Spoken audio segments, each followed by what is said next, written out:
அனைவராலும் தொழக்கூடிய அளவிற்கு ஒரு வலிமை மிக்கதாக வழிபாடு செய்வது மற்றவர் வழிபடக்கூடியதாக மாறுகிறது. இது போன்றுதான் நம் மாணவ பருவத்தில் வறுமை நம்மளுக்கு இருக்கும், குடும்பத்தில் பிரச்சனைகள் இருக்கும், சமூகத்தில் பிரச்சனைகள் இருக்கும். நம்மை கெடுப்பதற்கு 1000 சமூக விரோத செயல்கள் நம்மளை கீழே எடுக்கும். பாம்பு கட்டத்தை போல ஏணி ஒன்றுதான் இருந்தாலும் பாம்புகள் ஏராளமாக இருக்கும். மேல்நிலைக்கு சென்றவுடன் கடைசியில் கீழே கொண்டு வந்துவிடும். ஆனால் அதையெல்லாம் தாண்டி செல்லக்கூடிய அளவிற்கு நாம் பக்குவப்பட்டால் தான் உயர்நிலையை வெற்றிக்கனியை அடைய முடியும்.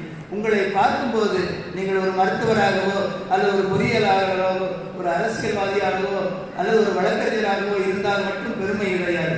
மனிதநேயம் மிக்கவர்களாக, மனித உரிமைகளை காப்பவராக, அடித்தட்டு மக்களுக்கு நலம் பாதிக்கக்கூடாத எந்த விஷயத்தையும் செய்ய தயங்குபவராக, பிறருக்கான உரிமைகளுக்கு போராடுபவராக உங்களை பார்க்கும்போது கார்மல் அன்னை பெருமிதம் அடைவார். உனக்கு கற்றுக் கொடுத்த ஆசிரியரும் நாம் கற்றுக் கொடுத்த நெல்மணி 50, 100, 200 பலன் தந்துள்ளது என்று நினைப்பார்கள். அதைத்தான் நாம் நம்மளுடைய கல்வி முறை நம்ம கற்றுக் கொடுக்கிறது. வெறும் பாட அறிவுகளை பெற்றுக்கொண்டு பாடத்தில் மதிப்பெண்களை பெறுவது மட்டும் கல்வி கிடையாது என்பதை உணர்ந்து கொள்ளுங்கள்.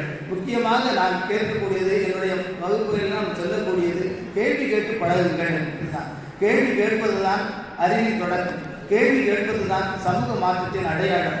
ஏன், எதற்கு, எப்படி என்ற கேள்விகள் நம்மளுக்குள்ளே உருவாக வேண்டும். தாமஸ் ஆல்வா எடிசன் கேள்விகளை கேட்டார். ஏன் அந்த இரவு நேரத்தில் வெளிச்சத்தை கொண்டு வர முடியாது என்ற கேள்விகள் கேட்டார். மின்விளக்குகள் கண்டுபிடிக்கப்பட்டன. ஐசக் நியூட்டன் மேலே இருந்து கீழே விடும் ஆப்பிள் பழத்தை அவர் ஏன் மேலே செல்ல மாட்டேங்கிறது, கீழே விடுகிறது என்று யோசித்தார். அந்த கேள்விகளை எழுப்பினார். விடை வந்து புவியீர்ப்பு விசை கண்டுபிடிக்கப்பட்டது. பறவைகள் பறக்கின்றன, நம்மாலும் ஏன் பறக்க முடியவில்லை என்ற கேள்விகள் கேட்டார். நாம் பறக்கக்கூடிய வானூர்திகளை ரைட் சகோதரர்கள் கண்டுபிடிக்கப்பட்டார்.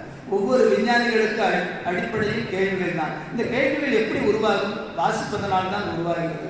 நம்மளுடைய இயேசு சபை கல்வியில் ஒரு மிகப்பெரிய சிறப்பு கணக்கு புத்தகங்கள் கொடுக்கின்றார்கள். ஒவ்வொரு வகுப்பறையிலும் விலை மதிப்பற்ற அந்த புத்தகங்கள் விலையில்லாமல் கொடுக்கப்படுகின்றன. எத்தனை பேர் அதை வாசித்திருக்கிறீர்கள்? எத்தனை பேர் அதில் தன்னுடைய படைப்பு வர வேண்டும் என்று விரும்பி இருக்கின்றோம்? அதை யோசித்து பார்க்க வேண்டும். நிறைய புத்தகங்களை வாசிக்கத்தான் நம்மளுக்குள் ஒரு சிந்தனைகள் ஊறும்.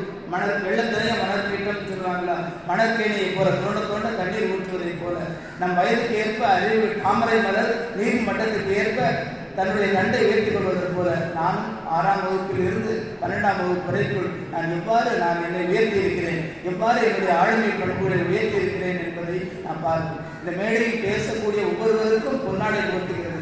எனக்கு அந்த பொன்னாடை விடாதா என்ற கேள்விகள் ஒவ்வொருவருக்கும் விட வேண்டும். அதே போல்தான் துளிர் என்கிற ஒரு பத்திரிகையை கொடுக்கிறது. விஞ்ஞான துளிர் 180 மாணவர்கள் வாங்கிக் கொண்டிருக்கிறார்கள். டிசம்பர் 11ஆம் தேதி அதற்கான தேர்வு.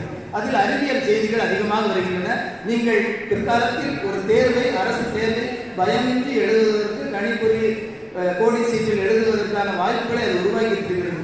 நாம் எத்தனை பேர் அதில் சேரதற்கு ஆசைப்படுகிறோம்?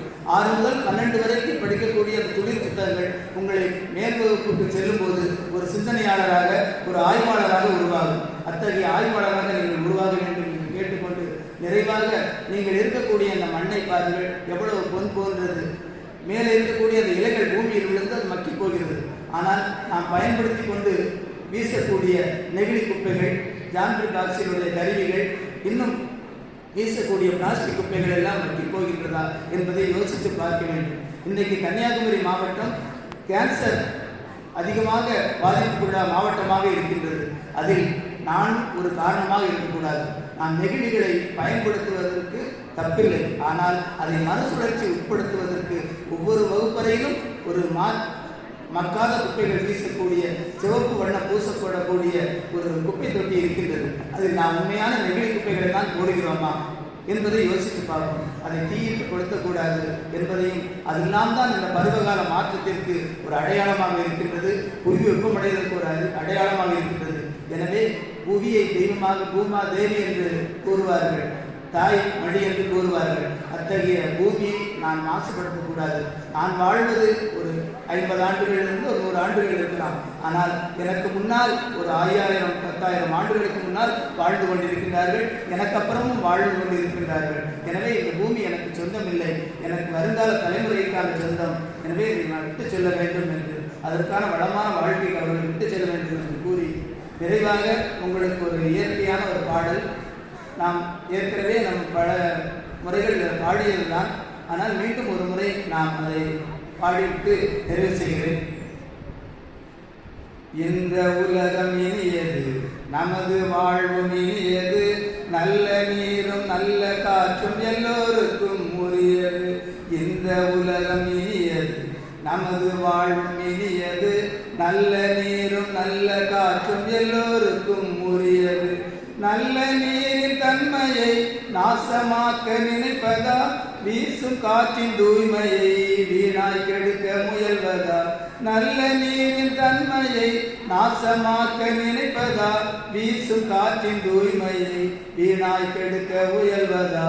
இந்த உலகம் இனியது, நமது வாழ்வும் இனியது, நல்ல நீரும் நல்ல காற்றும் எல்லோருக்கும் உரியது. காற்றை காக்க குரல் கொடு, நீரை காக்க தோள் கொடு. காற்றை காக்க குரல் கொடு, நீரை காக்க தோள் கொடு. பூமி காத்து பசுமையாக்க ஊரை சேர்த்து புறப்படு. பூமி காத்து பசுமையாக்க ஊரை சேர்த்து புறப்படு.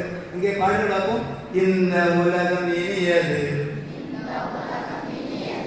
நமது வாழ்வும் இனியது, நல்ல நீரும் நல்ல காற்றும் எல்லோருக்கும் உரியது. டெல்லியில் மக்கள் வாழ்வதற்கு தகுதியற்ற தன்மையாக காற்று மாசு உலகத்தில் 2வது இடத்தில் இருக்கிறது. பாகிஸ்தான் காற்று மாசில் முதல் இடத்தில் இருக்கின்றது. இன்று நாம் குடிநீரை